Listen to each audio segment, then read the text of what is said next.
సన్నిధిలో కలిసి పెరిగినటువంటి వాళ్ళు. ఇలాంటి స్నేహంలో ఈరోజు మాకు రావాల్సినటువంటి పరిస్థితి కాదు. నాతో పాటు వచ్చిన దైవజనుడు సుభాష్ గారికి ఆయన విజయవాడలో సేవకుల మీటింగ్ ఉంది. నాకు ఒక ప్రార్థన ఉంది. అయినా మీ పాస్టర్ గారు చెప్పిన వెంటనే సరేనని తల ఊపేసి వచ్చేసాం. రాము అనలేదు. ఓ సందర్భంలో రాలేములే తర్వాత వెళ్దాం అనుకుంటే అందుకు అవకాశం కుదరలేదు. దేవుడే నడిపించారు. కాబట్టి కొద్ది మాటలు విన్న తర్వాత నా వెనుకున్న దైవజనులు వారు వాక్యం అందిస్తారు. ఒక వాక్యం చదువుకుందాం. 65వ కీర్తన 4వ వచనాన్ని ధ్యానం చేద్దాం. ఎవరైనా చదవండి. 65వ కీర్తన 4వ వచనం. నీ ఆవరణములో నివసించినట్లు నీవు ఏర్పరచుకొని చేర్చుకునేవాడు ధన్యుడు. నీ పరిశుద్ధ ఆలయము చేత మందిరములోని మేలు చేత మేము తృప్తి పొందెదము. నాతో పాటు ఈ మాట చెప్పండి అందరూ కూడా. నీ పరిశుద్ధ ఆలయము చేత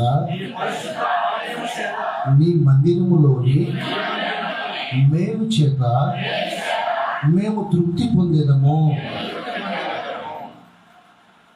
మరి సందర్భం మందిర ప్రతిష్ఠిత రోజు. అలాగే దైవజనులు మరి జైపాల్ గారి యొక్క మరి జ్ఞాపకార్థ దినం కూడా. దైవజనుల గురించి ఒక మాట చెప్తాను. ఆయన గారు మంచి, మీకు తెలుసో లేదో కొంతమందికి, మరి చక్రపాణి గారి మావయ్య గారు చాలా మంచి బోధకులు. మన రాష్ట్రంలోనే కాదు, మన దేశం అంతట్లో.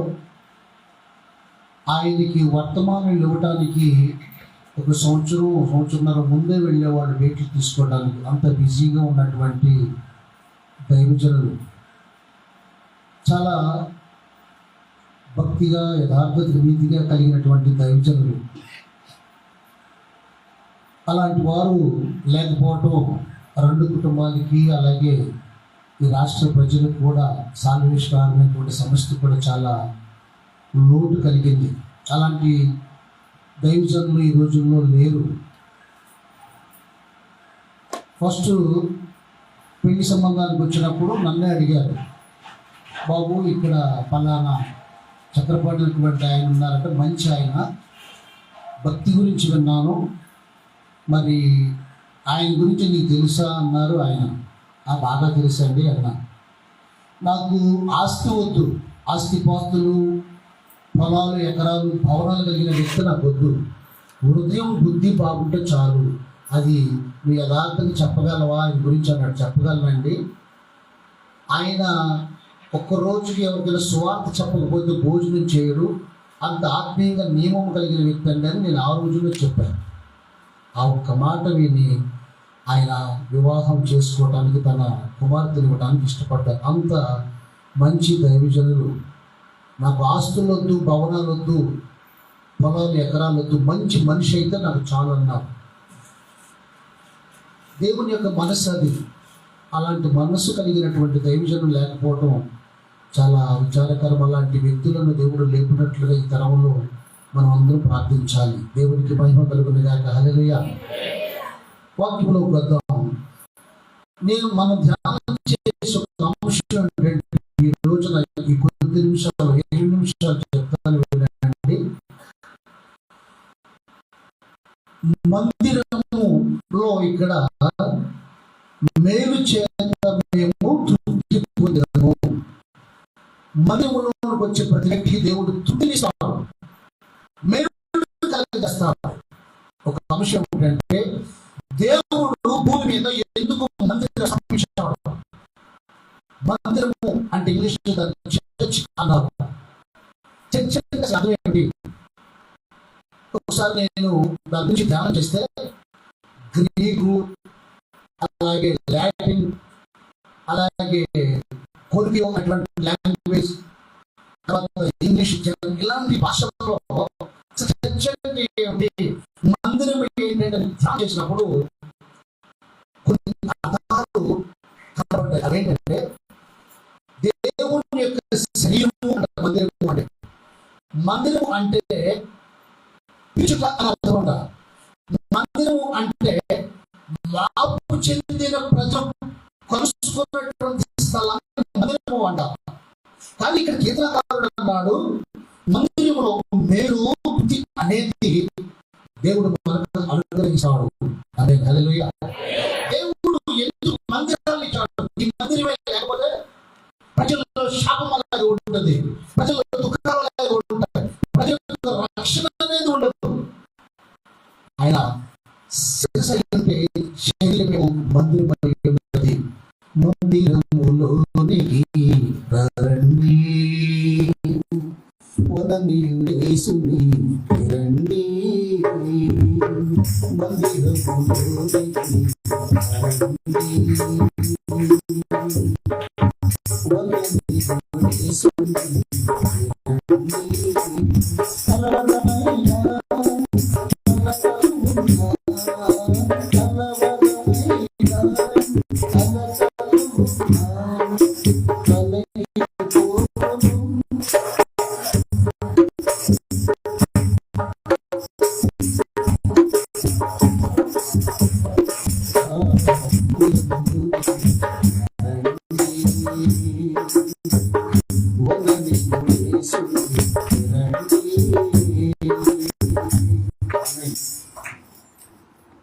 ఈ భూమి మీద ముందుగా స్థాపించడానికి దేవుడు ప్రయాణిస్తున్నాడు. ఇందాక మాస్టర్ సాక్ష్యం చెప్పారు.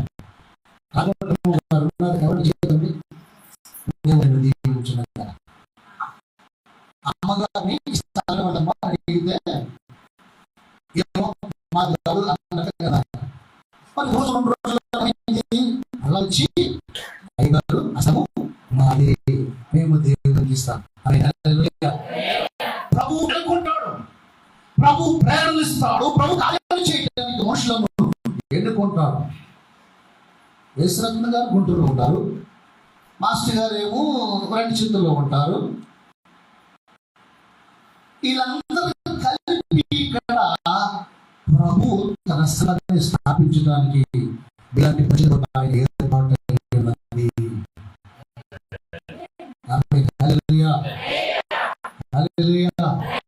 దేవుడు తన సంఘం సంఘం దేవుడు తన సంఘం పట్ల ఎవరు నిర్లక్ష్యంగా ఉన్నా దేవుడు సంతోషించడు. సంఘము పట్ల, దేవుని పని పట్ల మనము ఇంట్రెస్ట్గా చేయాలి, ఆశగా చేయాలి. మీ ఇళ్ళకి ఎవరు చుట్టాలు వచ్చారనుకో, మీ ప్రియమైన ఫ్రెండ్స్ వచ్చారనుకో, మీ క్లాస్మేట్స్ వచ్చారనుకోండి, మీ ఇంట్లో బాబాయో బావలో మరుదులు వచ్చారనుకోండి, ఆడపడుచు ఎట్లా ఉంటారు? చాలా ఇంట్రెస్ట్ ఉంటారు. అంతకంటే రెట్టింపు మమకారంతో, ప్రేమతో దేవుని పరిచయం చేయాలి. ఆ మనసు దైవజనుడు చక్రపాణి గారిలో ఉంది. ఆయన తింటాడో లేదో తెలియదు, నెక్స్ట్ తీసుకుంటాడో లేదో తెలియదు, కానీ ఇలాంటి వారి కోసం ఆయన పరుగులు తీసుకుని వస్తాడు. అనే హల్లెలూయా. ఆ ఆశ ఈ సంఘ కాపరిలో ఉన్నప్పుడు మీలో కూడా ఉండాలి. దేవుడు ఆశ మీకు ఇచ్చిన గాక, ఆయన ఆత్మ మీకు ఇచ్చిన గాక, ఆయన యొక్క ఉద్దేశానికి కూడా దేవుడు కలిగిన గాక.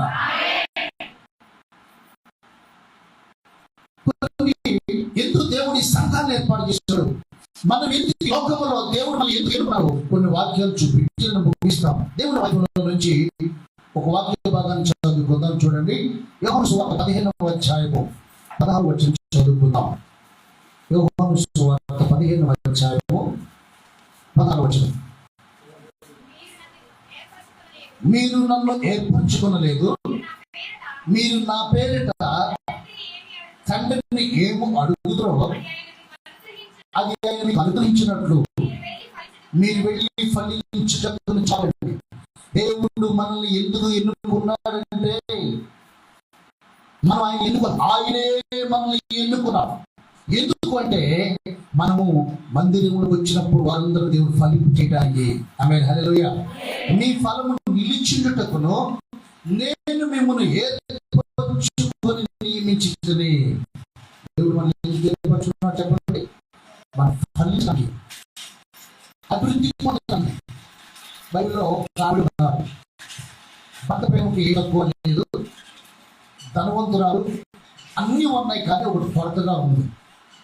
అన్నీ ఉన్నటువంటి ఆవిడకు దేవుడు అడ్డుపడ్డాడు. యెహోవాయే ఆమెకు సద్దు లేకుండా చేసును అని వ్రాయబడింది.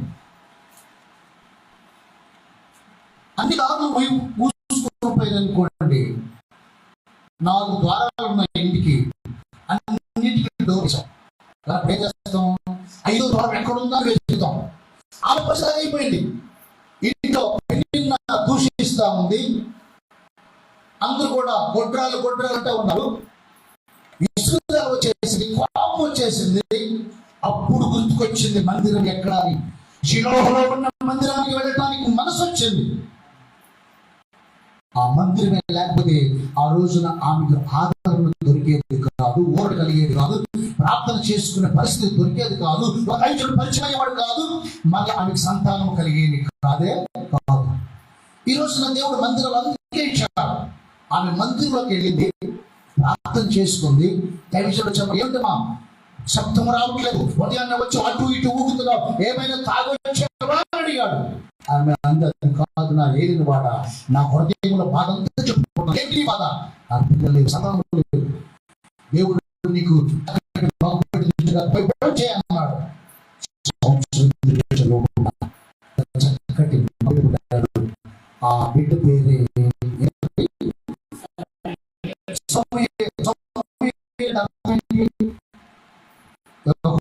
మనవి. 3-4 years బ్యాక్ గురుజాల్లో మాస్టర్ గారు ఉంటారు, ఆయన పేరు నేను మర్చిపోయాను. వాళ్ళ ఇంటికి తీసుకెళ్ళారు. నాతో పాటు ఒక కొన్నేని పాస్టర్ గారు వచ్చారు, ఐపీసీలో వాళ్ళు ఉంటారు. ఓ రోజున చూడండి, మన మాటలో యథార్థత ఉన్నప్పుడు కార్యాలు చేస్తారు. నేను అబద్ధం చెప్పట్లేదు. మేము అక్కడ కూర్చున్నాం, ఇంట్లో కూర్చున్నాక దైవజనులు ఆయన పరిచయం చేశారు. ఒక చిన్న పిల్లల్ని అటు ఇటు తిరుగుతూ ఉంటే వాళ్ళ మనవరాలంట. ఆయన అన్నాడు, మనవి మంచి నీళ్ళు పోయి అన్నాడు. నేనన్నాను, మనవియా? ఏమంటే మనవియా? మనవడి పేరు మనవి. ఎక్కడికి లేదు ఈ పేరు, ఎక్కడింటే మన బైబిల్లో ఉంది కదా, యెహోవా నా మనవి ఆలకించిందని అన్న పెట్టింది కదా, ఆ పేరు నా మనవరాలు పెట్టుకున్నాను అన్నాడు. ఇది బాగుంది, మంచి సాక్ష్యం అనుకుంది. ఈ మాట విని నేను వాక్య జీవితం మన సంఘంలో 12 సంవత్సరాల మట్టి పిల్లలు లేనటువంటి వాళ్ళ తల్లి గారు వాక్యం వింటున్నారు. మా అమ్మాయికి పిల్లలు లేదని ఏడుస్తూ. అప్పుడు నేను సాక్ష్యం చెప్పాను గురుజాలో ఇట్లా పాస్టర్ గారికి లేక లేక మనవరాలు ఫిబ్రవరి 11వ తారీఖున నాకు చెప్తున్నా, ఆమె బైబిల్లో రాసుకుని నా కుమార్తె కూడా ఒక పిల్లలు పుడితే బాబు గారు పుడితే నేను కూడా మనవి పెట్టుకుంటానని రాసుకుని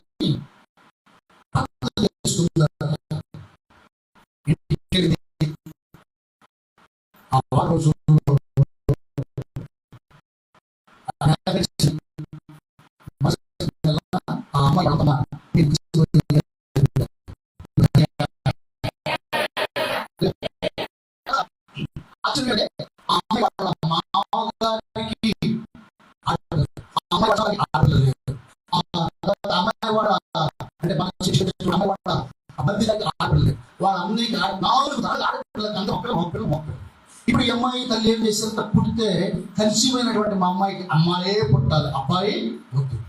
4 కుటుంబాల్లో లేనటువంటి ఆడపిల్ల వాళ్ళకి ఇప్పుడు ఆడపిల్ల పుట్టింది. ఆడపిల్ల పుట్టడానికి వాళ్ళకి ఎంత సంతోషమో. ఆమేన్, హల్లెలూయా, హల్లెలూయా. ఎక్కడి విని పట్టించాను, గురుజాల్లో సాక్ష్యం విన్నాను చెప్పాను. నా అమ్మాయి పేరు మనవి.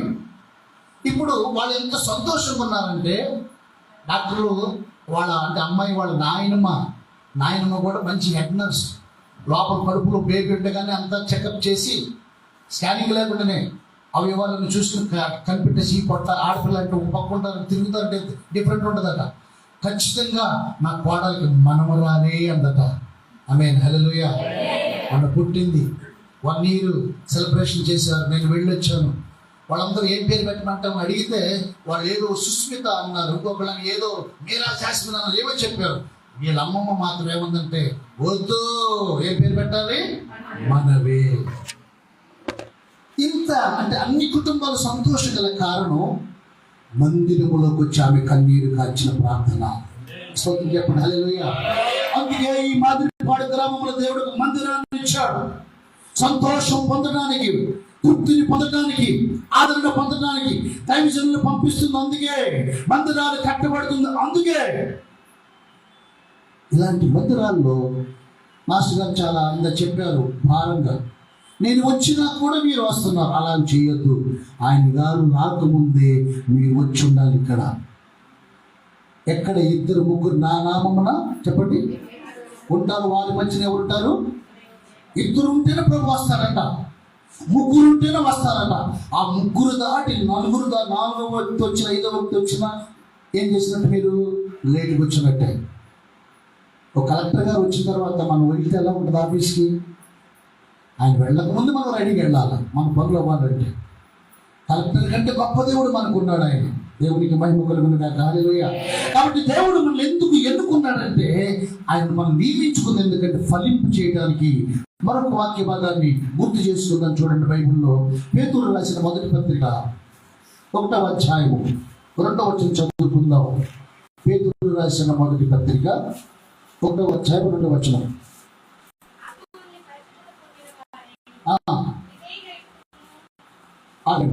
దేవుడు మనల్ని ఎందుకు ఎన్నుకోవడానికి, ఇక్కడ విధేయులు అవడానికి, పరిశుద్ధత పొందడానికి. తర్వాత చదవమా, యేసుక్రీస్తు రక్తము వలన రక్షింపబడుటకు ఏర్పరచబడిన వారికి చాలండి. చూస్తే మీకు సమాధాన కృపయు విస్తరించడానికి దేవుడు అందరికీ సమాధానం కలుగుతుంది. వాళ్ళందరూ విధేయులు మార్చబడ్డారు. వాళ్ళు యేసుక్రీస్తు రక్తం చేత కడగబడతారు. సాక్ష్యం చెప్తున్నా, నేను చెప్పేటువంటి వ్యక్తులు చెప్పబడి తెలుసు. మందిరంలో పిలిస్తే ఎలాంటి అద్భుతాలు. మా ఏరియాలో రాజు మాస్టర్ గారు ఉన్నారు. వాళ్ళ మిస్ పేరు గీతా మేడం, 2 టీచర్స్. వాళ్ళు పొన్నూరులో ఒక మందిరంలోకి వెళ్ళారు. వెళ్ళినప్పుడు అది ఉపాసకుడికి జరుగుతూ ఉన్నాయి. వాళ్ళు స్కూల్ నుంచి మధ్యాహ్నం స్కూల్ నుంచి సెలబెట్టి వెళ్ళారు. చర్చిలో జనం ఇట్లా ఫుల్ అయిపోయారు. వాళ్ళు స్థలం లేక ముందున్నటువంటి వ్యక్తిని కొంచెం జరుగు బాబు అన్నారు. అనగానే ఆయన ఊరు చూశారు. ఏంటి నన్ను తాగారు మీరు, దూరం ఉండండి అన్నారు. వాళ్ళు అర్థం కాలేదు. చాలా పట్ట కొరిగాడు, కోపంగా మాట్లాడాడు. వాళ్ళతో మనకి ఎందుకంటే భార్య భర్తలు కొంచెం మౌనంగా ఉన్నారు.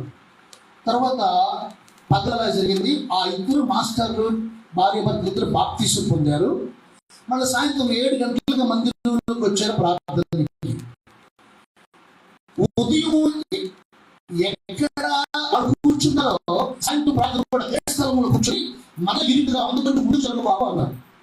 సేమ్ అదే మనిషి వెనక్కి తిరిగి చూసి అనేవాడు వెంటనే కళ్ళు మూసుకొని, అమ్మో మీ వైపు చూడలేకపోతున్నా, ఏది మీ ఇద్దరి మీద 2 నొసళ్ళ మీద ముద్రలు కనపడుతున్నాయి, వెలుగు కనపడుతుంది, మీరు బాప్తీసం పొందొచ్చారా, అమ్మో దూరం నేను కాలిపోతున్నా అన్నాడు.